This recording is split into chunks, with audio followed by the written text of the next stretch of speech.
So what recently happened in Manoa is very tragic, and over the past several days, I haven't been able to think about anything else. Like it's been on my mind all these days, and maybe I'm not the only one who this has impacted.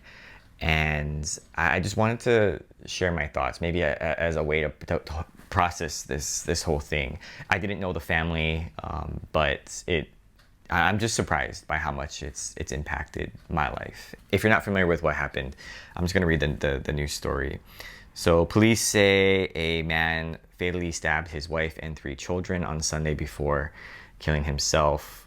The man has no history of documented domestic violence or other signs of violence, and the police are still investigating a motive, and they say that they may never know why. I think recently we've been hearing a lot about violent crimes here on Oahu, and I'm not here to talk about or suggest that violent crime is on the rise.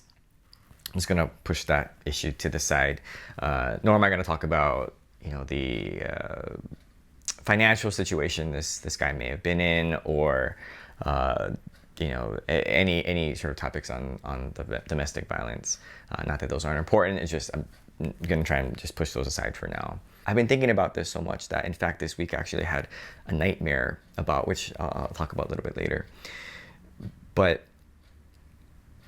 I think the reason why it's hard for me to let this go as a news story is because maybe I relate so much to this family. I see a lot of parallels or similarities between my own family and this family. The guy was a local guy from Kauai. His wife is from Japan, and they have kids.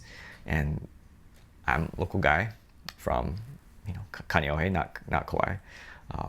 My wife is from Japan, and I have 2 kids. Albeit my kids are a lot younger than the kids that were involved in this. I think it was like high school age, and then elementary and like middle school age. But still, I think there's just a lot of parallels that I see in myself. I don't know if there's some kind of psychological thing going on with that, where you're projecting yourself in a situation, and that's why you feel so attached to it. I'm not sure. Maybe it's a Hawaii thing, where when part of the community is impacted, we all sort of feel it, kind of like what happened with Maui, right? We all felt that, even though we're on different islands, or even maybe far away. But for a situation like this, I'm really trying to ask myself, why am I still thinking about it? Why is it bothering me so much? And I think part of it may also be because when I hear about situations like this, I try to put myself in the situation. I try to figure out, why would someone do the things that they did, or that they're doing? And I look at their circumstances and possible motives, and I cannot wrap around why you would do this to your own kids. As a local dad, I understand the pressures of providing and all of that, the busyness of life. I get it. Maybe not to the same degree or scale as maybe this guy, but I get it. As local dad, it's hard sometimes. I just cannot imagine what kind of state of mind you'd be in to do that to your own kids. And maybe it's because my kids are younger, but even when my kids are older, I just don't know how you could do that to your kids. And I think that's the biggest part for me to overcome, and it may never be satisfied. My mind may never be satisfied with a sufficient answer, because maybe there is no answer. Maybe we'll never know. But that's, I think, one of the things that I keep coming back to my thoughts is, how as a dad could you do that? How as a husband could you do that? But really, how as a dad could you do that to your kids? Whatever issues there may be, it's like, I just don't get it. This past week I had this dream, and in the dream, it kind of more like a nightmare almost. It's hard to describe. I won't go into details of the dream, but in the dream, I was presented with a certain situation and certain circumstances, and there were a lot of violent actions that I took. I'm not a violent guy. I don't watch violent movies. I don't play violent video games. But I was surprised at my actions in this dream, and how violent I was, and also how easy you you can slide into that. And maybe that was a way for my mind to think about things, to reason. Well, it's a very slippery slope. I don't know, but that dream definitely bothered me, and I thought about it all day, along with what was all this stuff going on, along with my real life too. I'm not really into dream interpretation and trying to figure out what all the dreams mean. Maybe they means nothing, but just going through that experience really shocked me because of how I acted. You know, I think when something like this happens, it really does impact a lot more people than maybe we would suspect. Obviously, the extended family, the friends of the kids, and you know, just that community, because you never know. But I think it's also far-reaching and impacting a lot of other people. But going back to the kids and you know, their friends or people who knew them.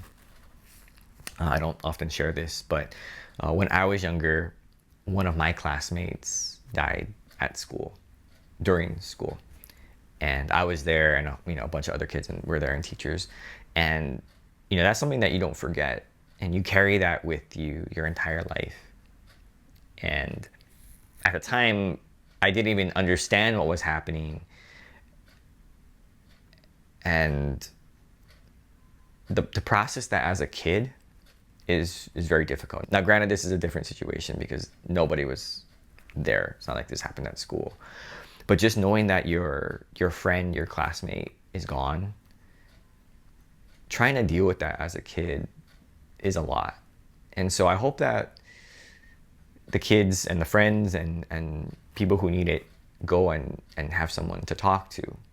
And at the time when I was younger, you know, they didn't have mental health services, right? It's just, that happened. And the next day was school. And, you know, we had a memorial service, but, you know, there was nothing. There was nobody to talk to at that time. And you know, I hope that people who need the services now can go and get them, have someone to talk to. When something like this happens, I guess it's always an opportunity for us as bystanders to reflect on our own life. And, you know, given my busy schedule, I still am finding time to think about it. It's on my mind. You know, when they say, you know, our thoughts are with you, my thoughts have been with this family this entire week. And again, maybe there are other people out there who are also thinking about it and they don't know why. Maybe, you know, if there's any dads out there that are thinking about this situation, reflecting on it. And it's just very strange to me, you know, that this is something that is on my mind. When I have so many other things to be thinking about, this event is still on my mind, you know, all these days later. And I don't know if it's something that I have to work through, but I just wanted to share my thoughts on what happened, and that, you know, I hope that, yeah, I hope that they figure out why. But even if they don't figure out why, I hope that for those of us who have been impacted by it, outside of the immediate family, I guess indirectly impacted by it, I hope that we can find some peace. And that may be more a reflection about our own life, maybe not the actual event, but more a mirror of what's going on in our own life. I don't know. I'm not a psychologist. I'm sure there's something there, but yeah, I just want to share my thoughts on this. I'd love to hear what you have to think. Thanks for watching, and aloha.